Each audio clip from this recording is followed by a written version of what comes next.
Hey, listeners, welcome back to the Psychedelic Podcast. Today we have Rick Doblin, who really needs no introduction. Rick has been a previous guest on the podcast, and he is the founder and president of MAPS, a nonprofit organization established in 1986 by Rick himself to promote the scientific study of psychedelics for therapeutic use. Rick has earned his doctorate in public policy from Harvard's Kennedy School of Government and has been if not the pioneer in this psychedelic renaissance at the forefront of research into MDMA-assisted therapy for PTSD. So Rick, it's great to have you back on the podcast. I appreciate you taking the time to join us today. Yeah, Paul, I'm so glad, because I really think we're at this stage of the extreme importance of public education and how we tell our story.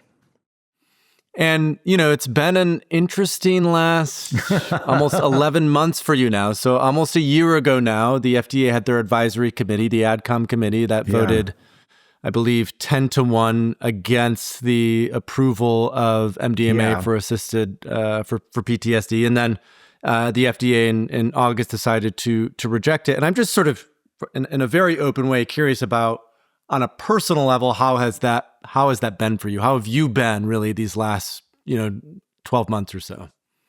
Well, I've been really identifying with the myth of the phoenix. Okay. I like that. And so I've been, after the FDA rejection, I felt like I was burnt to a crisp and I was all ashes. Not because of the critics primarily, but because it was a self-inflicted wound, meaning that the management of Lykos at the time were traditional pharma people trying traditional pharma approaches. And what they said was that they imposed a quiet period, and it got to be like the tail wagging the dog. They were able to persuade the MAPS board to silence MAPS's communications, my communications, and this quiet period. Maybe it works for pharma when they have some new drug that nobody's ever heard of, that's nothing unusual or controversial. But when you do something innovative, you have to be proactively communicating. That's why I'm so glad to be talking to you right now. We have to be explaining what we're doing. The FDA has never regulated psychedelic plus therapy.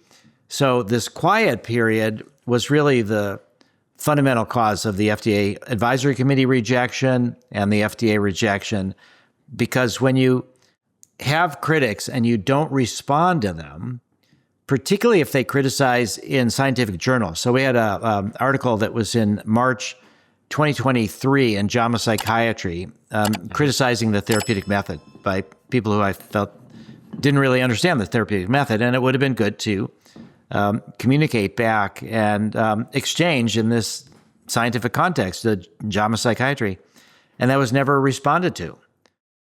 And so there was at the advisory committee, there was some questions like, we don't understand your therapeutic method, and is it standardized? Is it not standardized? And so so we could have been addressing these issues well before. So what made it so difficult for me personally was that it didn't have to happen that way. And I think one of the big issues for me was that we were sort of a victim of our own success. So that in 1986 is when I started, and we got permission to go to phase 3 in 2018. We finalized, in 2017 is when we finalized all the agreements. We started in 2018. But that really helped show people that there was a way through the FDA, that this was not necessarily going to be the obstruction that we've had for multiple generation before that. So that promoted the rise of the for-profit psychedelic companies.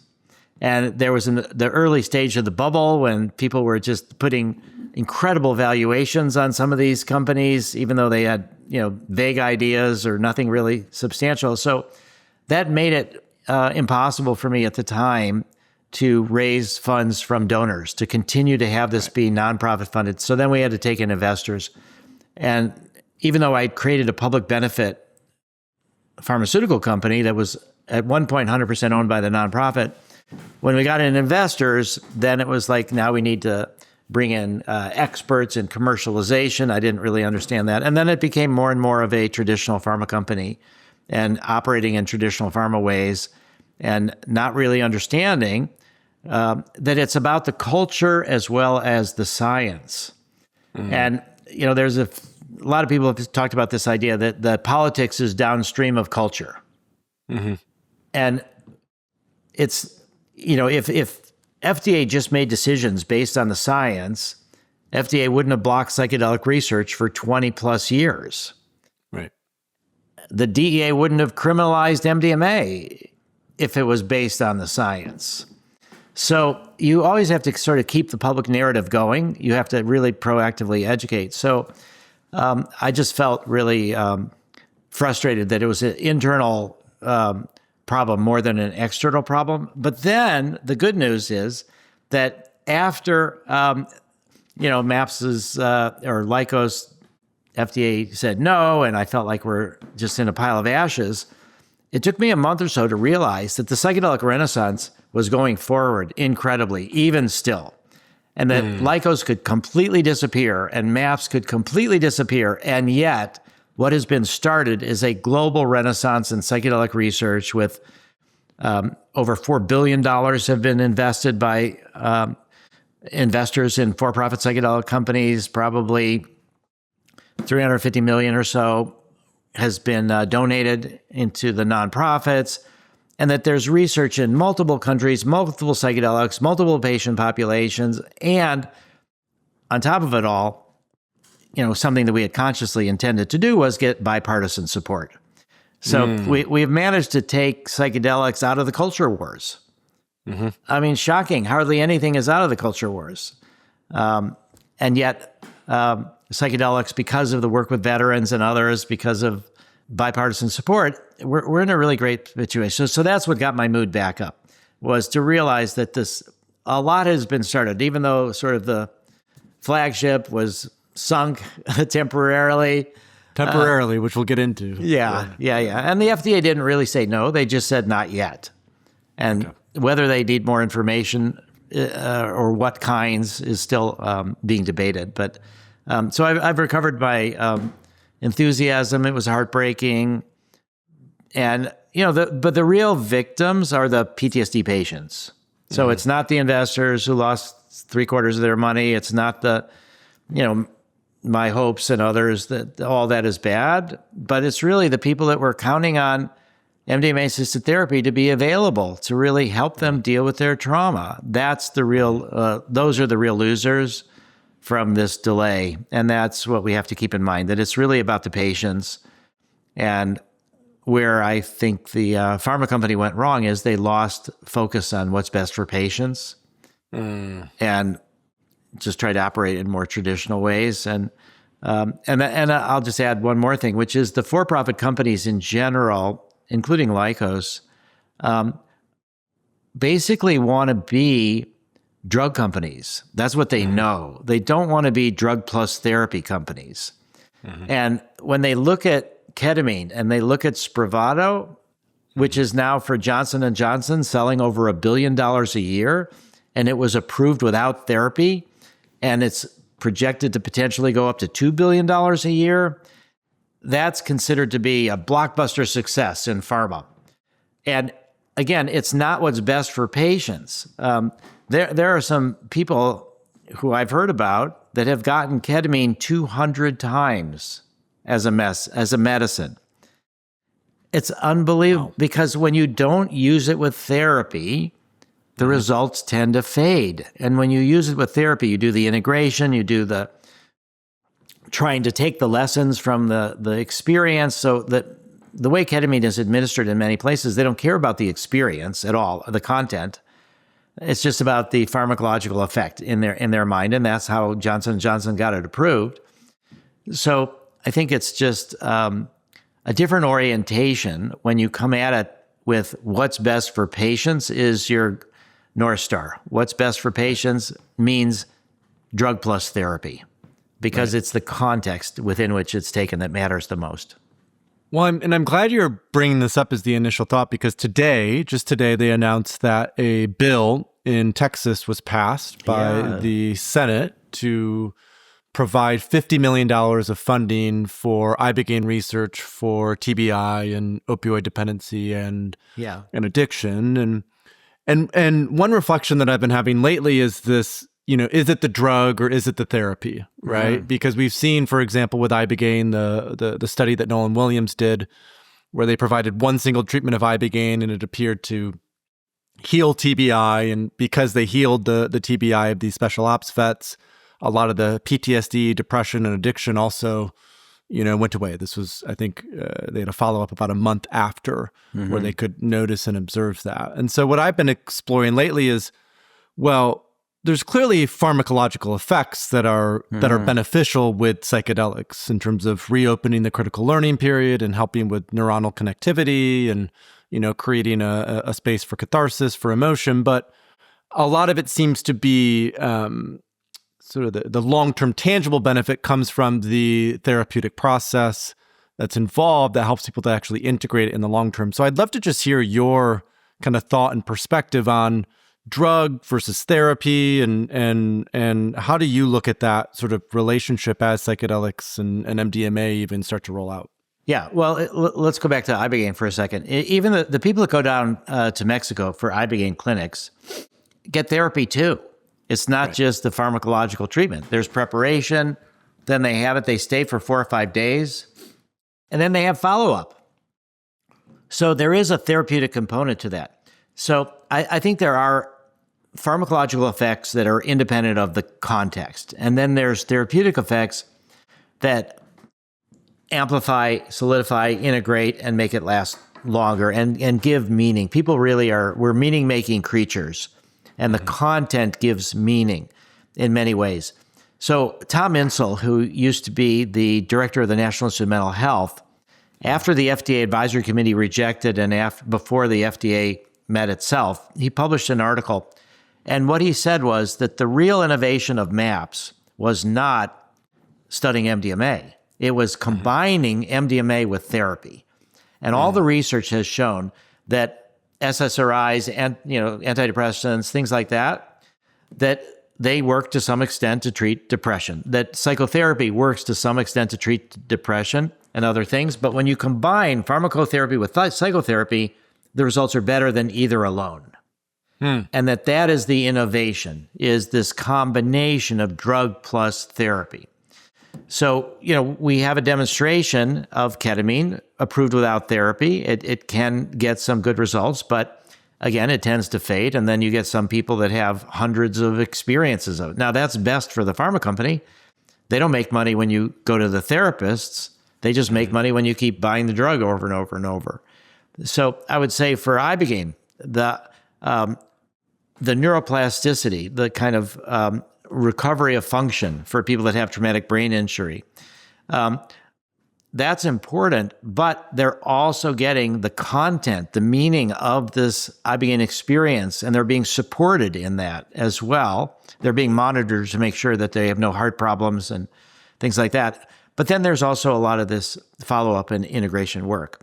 With MDMA, I guess here's a sort of two different ways to look at it. So back in 1984 is when the first time I ever worked with a PTSD patient. And, this woman, Marcella, I talked about it in my TED Talk in 2019. And also have mentioned that she is now one of our main trainers of other therapists. But the point was that in... that's Marcella. Okay. Yeah. We've had Marcella on the podcast before. Oh, great. Yeah. So what happened is that actually a friend of mine was dating Marcella, and I didn't know her, and they did MDMA together. And under the influence of MDMA, prior trauma surfaced. And Marcella said, I have to really check myself in the hospital. It was a terrible thing. She was, raped and almost killed, and it was just really, really bad. And she'd been in and out of institutions and medicated and stuff, but she thought she had some balance. And then when she took MDMA in this kind of romantic situation, the past trauma came up. And it was so strong, she had to check herself into a hospital to not kill herself. And then they gave her the traditional psychiatric meds, stabilized her, and she was more suicidal when she got out. So that's when my friend contacted me and we agreed to work together. I said, if you promise not to kill yourself when we work together, I'm still learning to be a therapist. I don't know if I'm qualified. She made that promise, and we did one MDMA session and then an LSD MDMA combination. And that really broke that cycle of trauma and helped her heal. And from that, she wanted to become a therapist, and now she's a tremendous healer. And she and I and her husband, Bruce, just came back from Ukraine, where we were training Ukrainian therapists to try to bring MDMA to Ukraine. But the point is that MDMA, under certain circumstances, made her worse. Right. But then under a therapeutic setting, made her better, helped her get better. And she did this. So I think there is this ability, in a way, to rely to some extent just on the pharmacological effects. But you're missing the fact that in psychotherapy outcome research, the most important factor as far as whether somebody gets better or not is not what kind of therapy it is. It's what's called the therapeutic alliance. It's the trust between the patient and the therapist, their support for them to work on difficult issues. That's what really matters the most, is this therapeutic context. And if you have that, then the techniques matter less than this support that you get. So I think what I wanted to do with MAPS and with MDMA is be about what's best for patients, as that being, as I said, the North Star. And then that means training therapists and moving forward, trying to optimize the therapy and use that to make it so that it's the fundamental difference from a pharmacotherapy that is done by major pharma, where they want you to take a drug every day. More or less what it does is control symptoms. It doesn't get to the root cause. If you take the drug, ideally for them for a long time, then if you stop taking it, often the problems come back. And also there's withdrawal issues from a lot of the SSRIs. It's really hard for people to taper off of these. But the goal that we're trying to do with psychedelics is just the opposite. We want to go with the drug a few times with therapy, go deep to the core root problem, help people address and resolve and experience and do the catharsis, as you said. And then with the neuroplasticity, work with the critical periods with the psychotherapy, with the integration process, and then make it so people don't need the drug. We want to teach people how to heal themselves without drugs. So the drugs are sort of an intermediate step to help people learn that they don't need to be overwhelmed by difficult emotions. And so I think that's where it would be great if the field was going, but instead they're getting the message from the FDA saying, oh, we don't understand therapy, and the Lykos not explaining the therapeutic approach. And then the field is sort of trying to minimize the therapy as much as possible.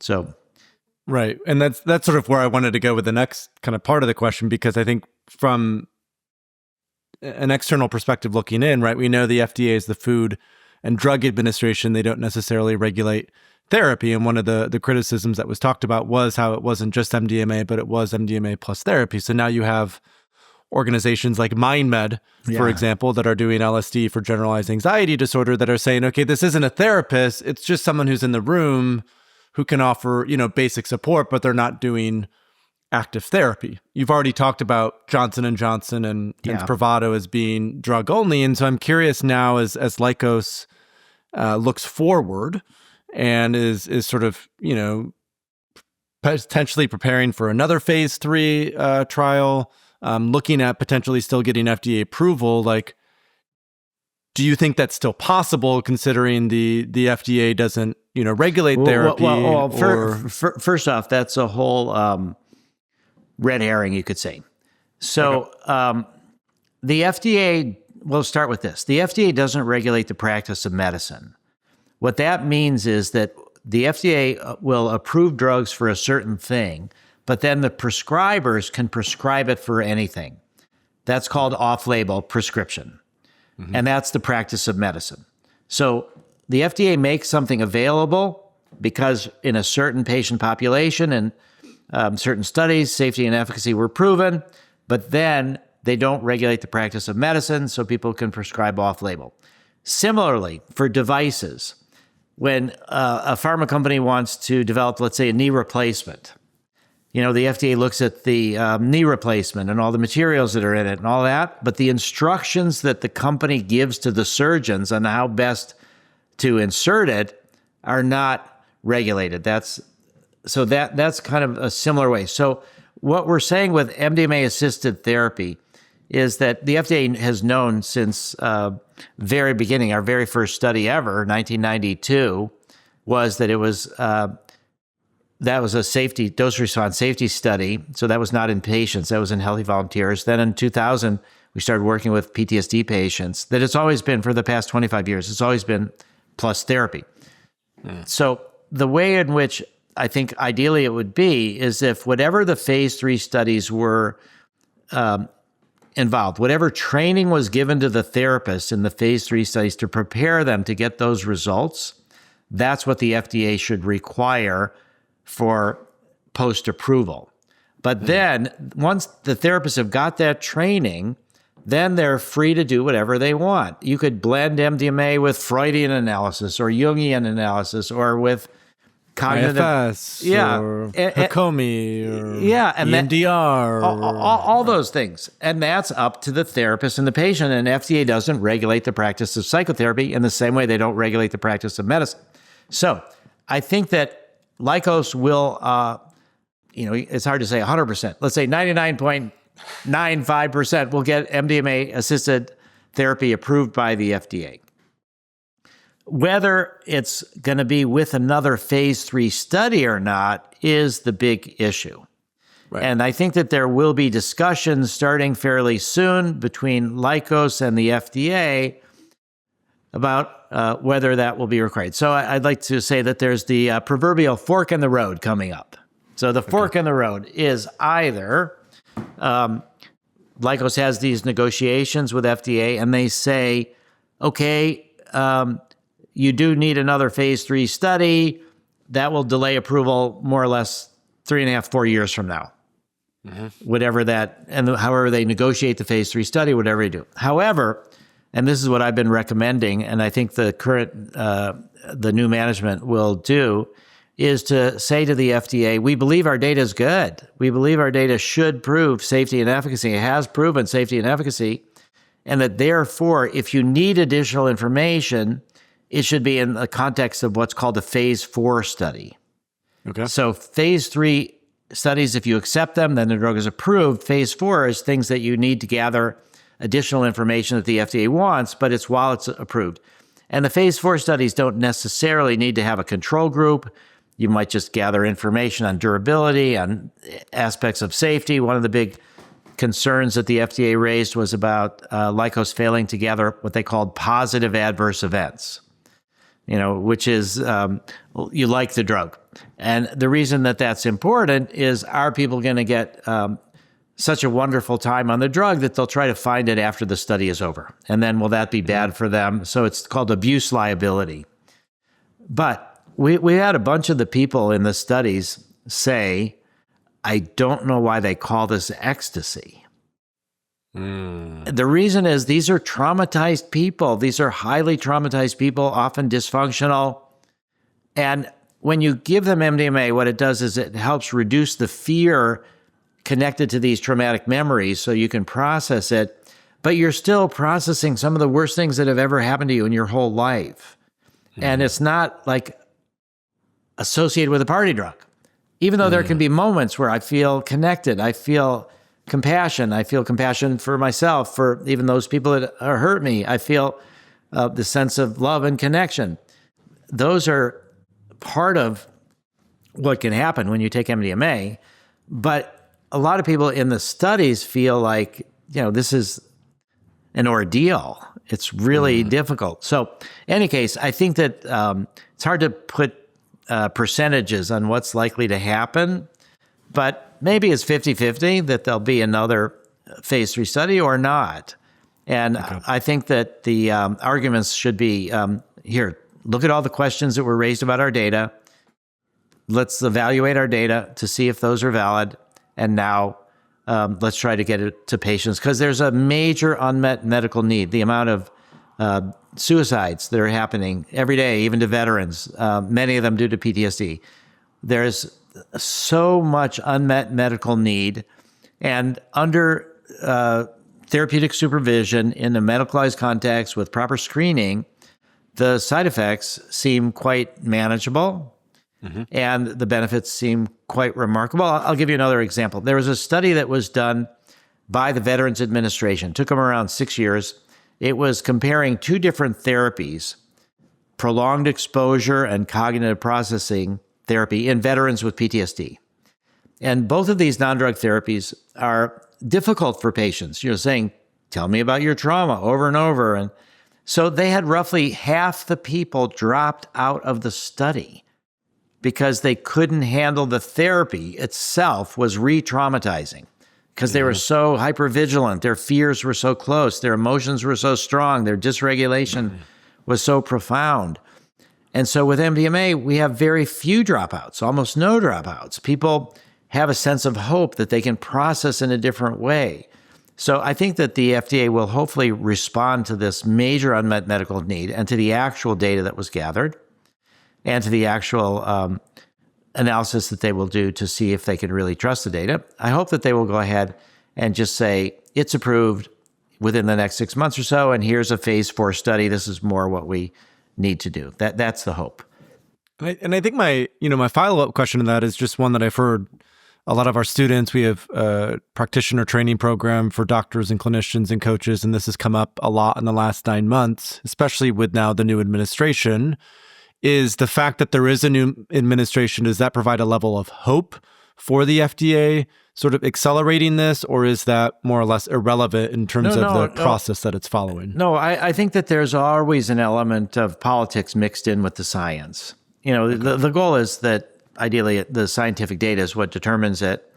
And I think the scientific data is there. But what we do have is people that are RFK, Jim O'Neill, the number 1 and 2 people in HHS, Marty Makary. Callie Means now as well. Yeah, right? Marty Makary was just interviewed a couple days ago talking about how psychedelics are a priority. So I don't think they need to accelerate anything. I mean, actually, I started MAPS in 1986. It's now 39 years of MAPS, and we spent from 2000 up until 2023 gathering all this data. So it's not so much an acceleration of the normal process. It's just to say that the advisory committee was an aberration. And so let me add this other thing that people have not heard much about, which was the Dutch State Commission on MDMA. Yeah. So have you heard about it, Paul? A little bit. Okay, great. So what happened is that in early 2023, Lykos, for what they claimed was financial reasons and just to focus on the FDA, shut down all the work that was being done in Europe. But we'd already done studies in the Netherlands, in Germany, in Norway, in England. And these were really good results. The person that was in the Netherlands, Eric Vermetten, was the chief psychiatrist for the Dutch Ministry of Defense. And he's a world expert in MDMA and also had seen remarkable healings in people that he had thought were sort of stuck. So once research was shut down in 2023 in the Netherlands and throughout Europe, the Dutch set up the State Commission on MDMA. And they were to figure out, because of this unmet medical need, what should they do? So they spent about a year reviewing the data that the FDA advisory committee had a couple weeks to review. They had real subject matter experts. If you watch the FDA advisory committee, a lot of them said, I don't know what this is. I don't know what therapy. I don't know psychedelics. I don't know this. But the most important differentiation, or one of the key differentiations, is they had to write a report justifying their findings. It couldn't just be, my emotions are swayed. I don't like positive, whatever. So June 4th, 2024 is when the FDA advisory committee issued their report saying no. June 6th, 2 days later, the Dutch State Commission issued their findings, and it was exactly the opposite. They found that safety had been proven, efficacy had been proven, and that what needed to be done was to provide access through what they called naturalist studies or compassionate use because of an unmet medical need. So that accident of timing, you could say, if the Dutch Commission had come out 2 days before the FDA advisory committee, it might have changed everything at the FDA advisory committee. But what I'm trying to say here is that different people who look at this, who really know what they're doing, subject matter experts, have concluded in this context that the data is sufficient to justify safety and efficacy. So I'm very hopeful it will happen eventually. I've had this sort of personal sort of race to see whether MDMA can be approved first before psilocybin. Okay. You know, for all the ego dissolution you get from psychedelics, it was kind of an ego thing. Still nice to win, you know? Yeah, totally. So there's still a possibility that MDMA will be approved before psilocybin for either treatment-resistant depression or major depressive disorder. And we'll know in 6 months. And the other thing that's really exciting to say is that we have the Psychedelic Science conference coming up June 16th to the 20th in Denver. The last one was in 2023. We had 12,400 people come to it. It was a big one. It was incredible. This one, people now reflecting back, they say that we were high on hope, and that would brought all sorts of people there. And this time, we've had over 1,500 applicants for 500 speaking spots, or 500 speakers. The amount of research that's going on all over the world is just incredible. And so this will be a gathering place for the whole community. It will be really a wonderful opportunity for networking, for learning. We got 2 days of workshops, things like that. But it's really going to demonstrate, I think, that this setback from the FDA about MDMA is just temporary, and that more and more people are seeing the healings and seeing the way that people have been stuck for a long time can go forward. It's really pretty exciting and hopeful, and there's so much opportunity. And then also, we've had state-level drug policy reform that's really encouraging. New Mexico. Like New Mexico. Yeah, just did that for psilocybin. There's been over 10,000 people have received psilocybin in Oregon. Wow. That is more than all the people that have received MDMA, LSD, or psilocybin in the last 20 plus years in research, in clinical trials. More have been treated with psilocybin in Oregon in the last couple of years. Colorado has approved natural plant medicines. That's really moving forward. So I think that we see over 1,000 ketamine clinics throughout America, probably even more than that. So we're developing the infrastructure. What really matters to people is stories that they hear from people that they know. So the polling has showed that when people vote for legalization of marijuana, one of the main factors is if they know a medical marijuana patient.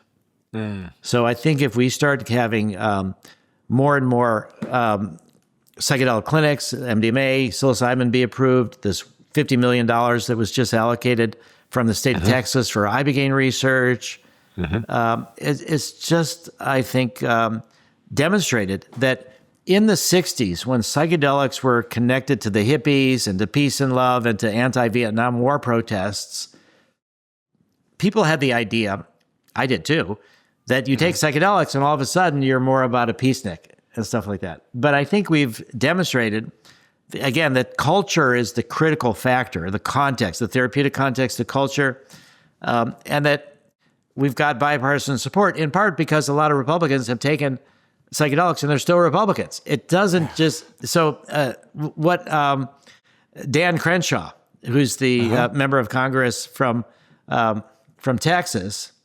He's got an eye patch. Right? He's the one with the eye patch. And he said that psychedelic therapy can help you get over your traumas and depression, but it doesn't fundamentally change who you are. So if people have a conservative approach to things, they may still have a conservative approach to things. I think there is a chance that in general, in aggregate, some of the research has demonstrated that people are more open. The personality dimension of openness seems to be impacted both with psilocybin and MDMA, that we have our certain ways of thinking things. And when you take a psychedelic, you realize, oh my God, that was pretty limited. There's all this other ways to process information. So people tend to be a little bit more open. I think that's true. And the hope is that they'll be more compassionate in different ways. That when you, I liken it very much to what was going on in the 60s with the astronauts going to the moon. And they would look back and see the Earth as one thing. And they would say, I don't see the religions, I don't see the borders, I don't see the countries, I don't see the races. Really, in a way, we're all connected in this cosmic way. And I think people can get that kind of experience with psychedelics, and then it's harder to demonize others. It's harder to trash the environment. And so I think what's going on in the world today, we could maybe be broad here, is that there's kind of what one hopes that there's this new consciousness, this new global consciousness that's being developed, and there's kind of a retreat into the old ways of thinking. So hopefully what's happening now is this sort of retreat to identifying in ways that are more limited, like here's our race, I'm this religion, I'm this country, I'm this, that. But really we're fundamentally part of something much bigger. I mean, again, if you look at the DNA between all different kinds of humans, we have, way more in common than we do that separate us. Right. So the hope is that psychedelics can produce both individual and positive cultural change, and that I think that that's still possible. I mean, one of the best examples was when ecstasy became really big in England and the rave movement. And a lot of the people that were part of the soccer clubs would get drunk and fight each other. And the violence went down after the ecstasy movement was really large. And in England, the Catholics and Protestants were one of the only places they got together were the raves. Right. I was just, by the way, in Lebanon. And after our meetings and talks and stuff, I went to a club. And, and this club was in Beirut. It stays open till like 6 a.m, which is really the best way to do it. But there was Christians, there was Muslims. I was probably the only Jewish person there. But, people were celebrating together and celebrating their commonality. And I think that's what we need more of, and that's what the hope of psychedelics is. But I'm just very thrilled that I could go halfway across the world to Lebanon. As I said, I was just in Ukraine as well. And there is so much trauma. People are hungry for new treatments, even in areas where you might not expect it. So we will see that the Ukrainians are trying to change the law to permit research with psychedelics. The Lebanese have a new government. They might be able to do it. We've got projects in Africa, in Somaliland. We've actually sent MDMA to Somaliland, of all places, to give MDMA to therapists as part of their training. So I think the U.S. still has the chance to lead the world, depending on what FDA does. We sat down 2.5 years ago. It was at the Wonderland conference in Miami. Yeah. And I gave you a book after that was something about the Vedantas. And I remember you said sort of offhand, I don't really read spiritual texts, and yet what I've noticed, and what you've communicated is really hope for this. I don't know if these are your words necessarily, but sort of a spiritualized humanity. Yeah, it is my words. Yeah, yes. And so I'd love to just hear you talk about, you've been hinting at it already, but what do you think the role of sort of reclaiming a healthy relationship with spirituality is in this sort of coming together and healing and sort of being with one another? Yeah. So I think we should first off make a little bit of distinction between spirituality and fundamentalism of all the different kind of religions. So some are more about the text, the sense, and the fundamentalists of all the different religions tend to separate themselves out from the other religions. They've got the one right way, and everything else is not. You have the story where some of the Christians believe that only certain kind of Christians go to heaven and everybody else goes to hell. Even people that have never heard about Jesus. So what a spiritualized humanity means is that people understand our commonalities and understand that this urge to explain the universe, to give meaning to our movement from birth to death, that's universal. And that this sense that we're this kind of, Aldous Huxley called it the perennial philosophy. So I do think that, even to talk about this way, many people have heard in schools where they studied psychology or even heard about it, is the hierarchy of needs by Abraham Maslow. And it starts with your survival needs, your belonging needs, your self-esteem needs. And then the pinnacle of it, which is what most people are taught, is self-actualization. You become your full self. But what people are not taught, and what they often don't realize, is in the last few years of his life, Abraham Maslow changed that. And now the top is beyond self-actualization is self-transcendence. So that is spiritualized humanity, is this idea that we are more than just our individual selves, and that we are accomplishing what we accomplish only because of all the other help that we get from everybody, that all the stuff that's come before us, the society that supports us, that we go beyond ourselves. It doesn't mean we ignore ourselves, but self-transcendence means that it's about something collective, that we're like ants in an ant hive, that we support each other in that way. So a spiritualized humanity means that we really understand and appreciate how much we are similar to everybody else. And from that, ironically, paradoxically, becomes an appreciation of differences. That even though we're all the same, I mean, just think about facial technology, where facial recognition.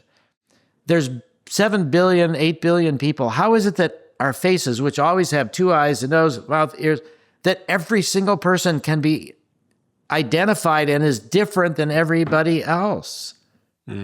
It's shocking. So you can both see how we are all common and share things together, and yet we are both unique. So I think it's this paradox that the more we understand our commonality, the more we appreciate our uniqueness and our differences.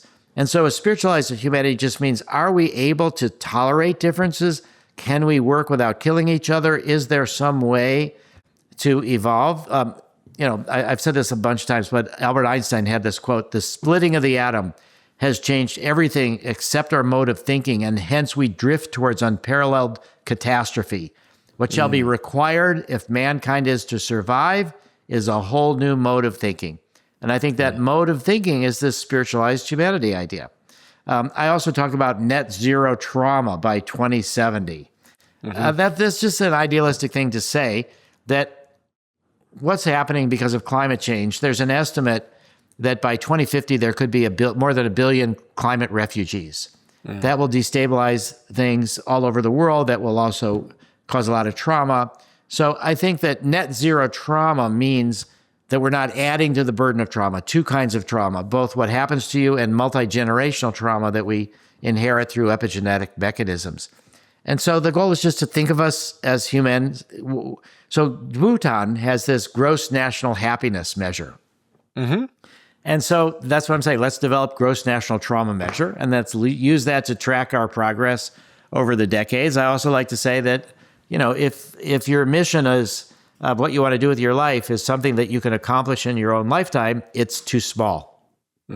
So this idea of projecting out to 2070 and thinking, can we sort of spread the tools of healing and compassion and treating trauma and depression and substance abuse, and also the tools for inspiration, for vision quest.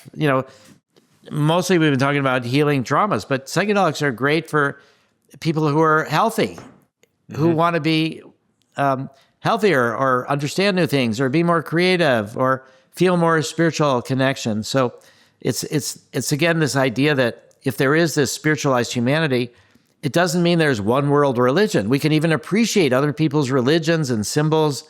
In some of my psychedelic experiences, I've had images of Jesus and sort of, now I'm Jewish, but it's really interesting. These symbols often come to people, no matter what their religion is, and these are sort of universal symbols, universal efforts to try to make sense of things and make it a better world.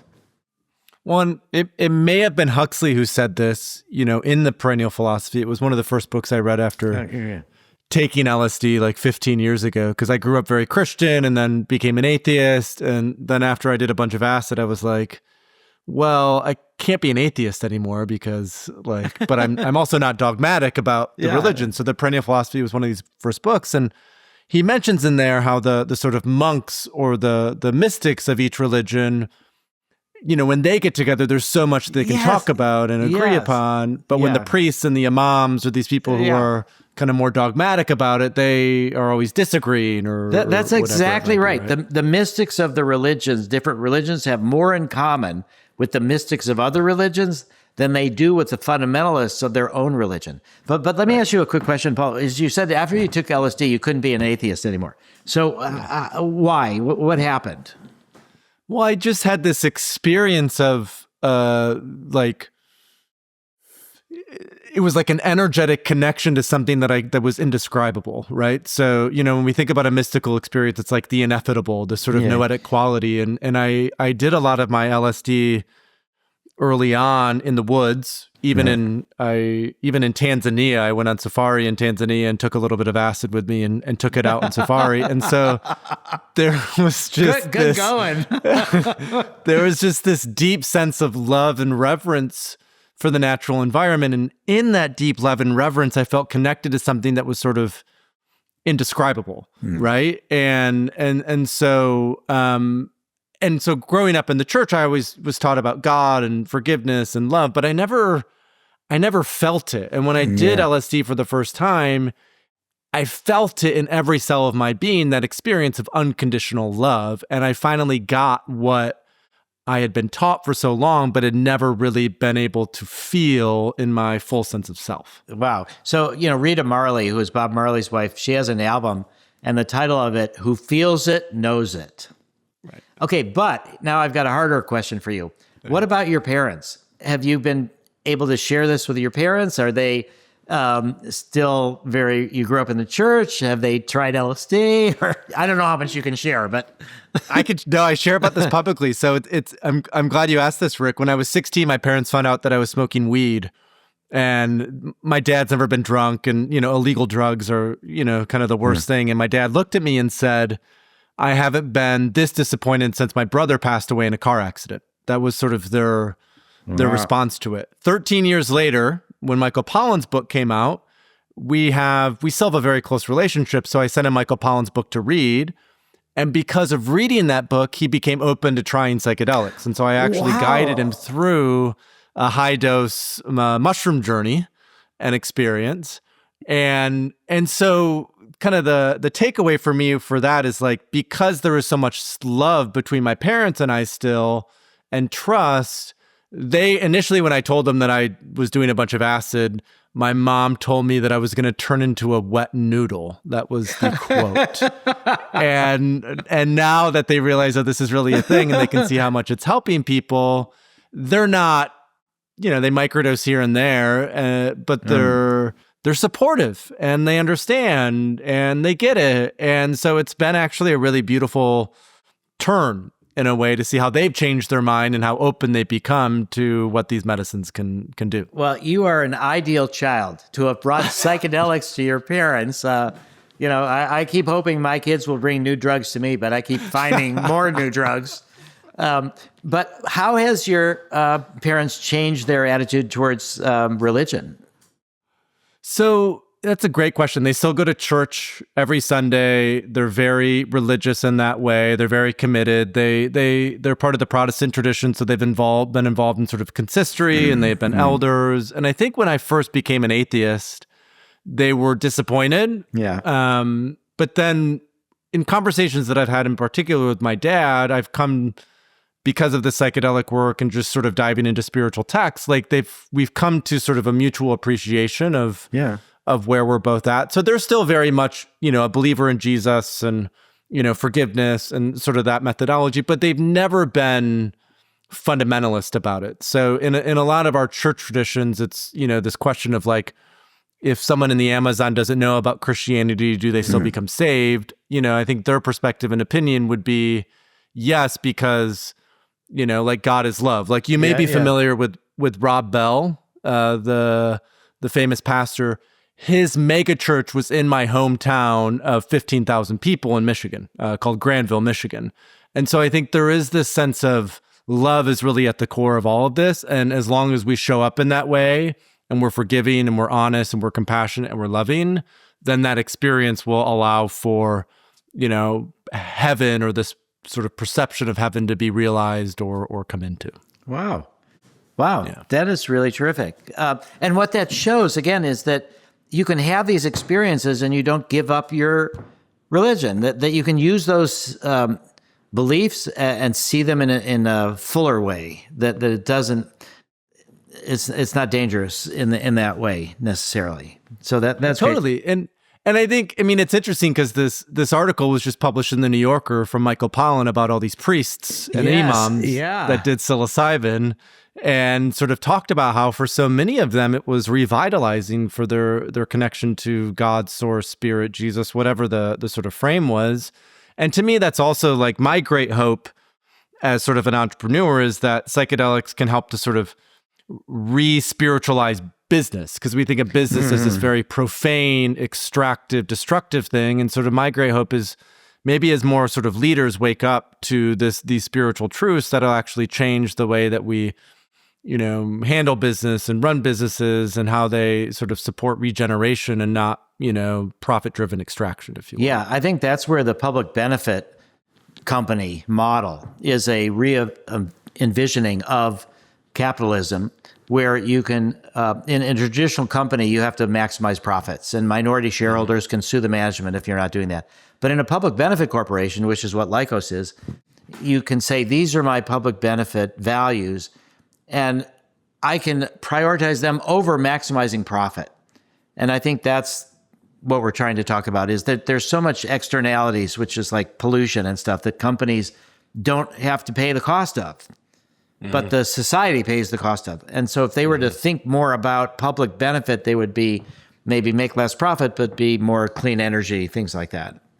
Well, and this is one of my mentors is Eric Kaufman, dear friends and mentors. And Eric is the chairman of the board at Dr. Bronner's. He's been working with the Bronner's team for the last decade. And so a lot of this sort of wisdom and lens I look to for him, because Bronner's is a very successure company in business, and I think they do $250 million in revenue a year, but they've also developed a structure in such a way where they really care and care for their employees and for the environment and fair trade and sort of circular economy. And so it shows to me that even as something as, simple as soap, it doesn't have to be something sexy, can actually be a business that is really generative for everyone who's touching it and involved with it. Yeah. Now, I was just with David about an hour ago. He's on the board of directors of MAPS. We just had a MAPS board of directors meeting.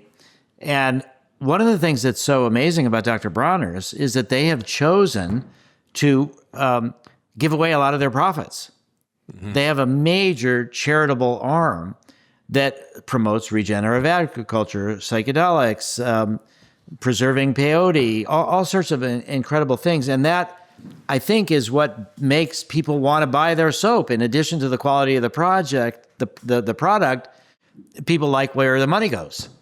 David is doing a lot of incredible work, and he's also realized that it goes beyond this self-actualization to self-transcendence. Yeah, he could be amassing all this money, but what he's amassing is this incredible sense of the good that he's doing in the world, with the distribution of their profits. And everybody that works for the company is so motivated. And yeah, it's been wonderful to see how he operates. And, his the original Dr. Bronner's, to get back to spirituality, was traumatized by the Holocaust. Right. And ended up with the message on the bottle is about how we're all one, we're all together. That was the antidote to the Holocaust for the original Dr. Bronner's, David's grandfather. And he was kind of obsessed, and he ignored his kids, and they pretty much didn't do much with the business. And it was the grandchildren that really built back, David and his brother Mike, that really helped build back the company to this incredible situation where it is in now.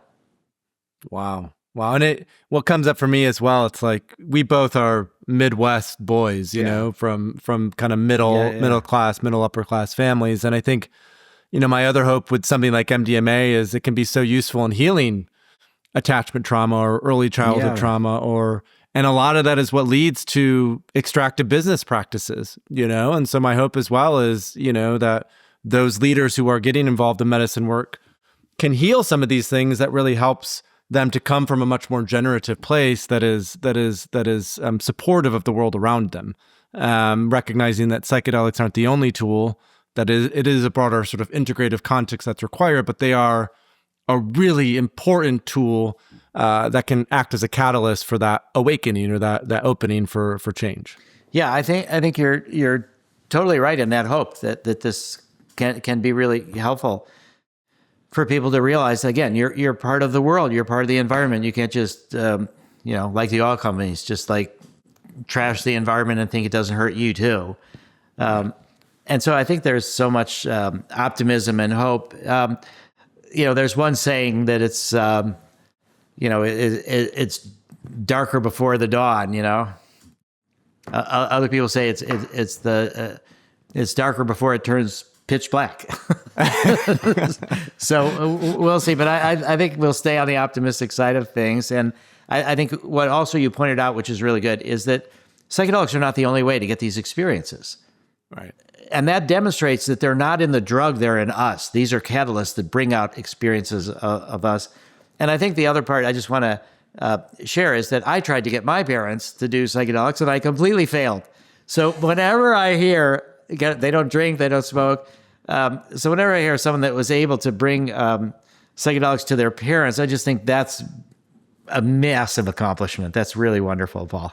Yeah, well, I give all of that credit to my dad and his open-mindedness and his willingness to be open to that. So, Rick, I know you're a busy guy. I appreciate you taking the time. Psychedelicscience.org, happening June 16 to 20. I'll be there. Rick will be there. Yeah. Thousands of people will be there. It's always an honor to interview Rick. It's always an honor to be to be following in your footsteps. What you've done and what you continue to do is admirable. When I talk about you with other folks, I really compare you to the, I have this thread of Thoreau, Tolstoy, Gandhi, MLK, and Nelson Mandela, and I think you do a wonderful job of carrying that lineage of societal change with these medicines. Thank you. Let me add one moment here longer, which was the Good Friday, which unites some of these same people that you mentioned. Yeah. So the Good Friday experiment was done in 1962. It was done by Timothy Leary. Walter Pankey was a doctor and a minister. It was the first study ever to look at whether psilocybin could produce mystical experiences in religiously inclined people. So these were divinity students at Andover Newton Theological Seminary. And they went into church on Good Friday, and they half got psilocybin, half got a placebo niacin, which didn't work. They all knew which groups they were in. But they were looking around for a place to do the study, Timothy Leary and Walter Pankey. And they approached Howard Thurman, who was an incredible dynamic African-American minister. And he let them come into his church on Good Friday at Boston University Chapel. But Howard Thurman had studied with Gandhi. And he really understood the role of nonviolent resistance. And Martin Luther King went to Boston University and got his Ph.D. from Boston University. And his mentor was Howard Thurman. No way. Yes. And so when Leary comes around and Walter Pankey comes around and say, will you let us do this study with psilocybin for mystical experiences? Howard Thurman said yes, because he understood the connection between spirituality, mystical experiences, and social justice. And so there is, if anybody's interested, on the MAPS website, if you just put in Good Friday experiment, there'll be my 25-year follow-up. But we actually have the original recording of Howard Thurman from 1962 from the Good Friday experiment. But that links Gandhi and Martin Luther King and the U.S. Civil Rights Movement and psychedelics. And psychedelics. I love that. I never knew that. That's a fantastic trivia point. Now I can tell that story at all my parties. That'll be fantastic. Oh, so good. So Rick, thanks again for coming on. It's always a pleasure and an honor. And I'm looking forward to seeing you at the MAPS event in just over a month now. Great. See you soon, Paul. Thanks so much for watching, and don't forget to subscribe to our YouTube channel. The psychedelic space is evolving every day, and we have a ton of amazing content that's coming out, and subscribing is the best way to keep up to date with all of that great content.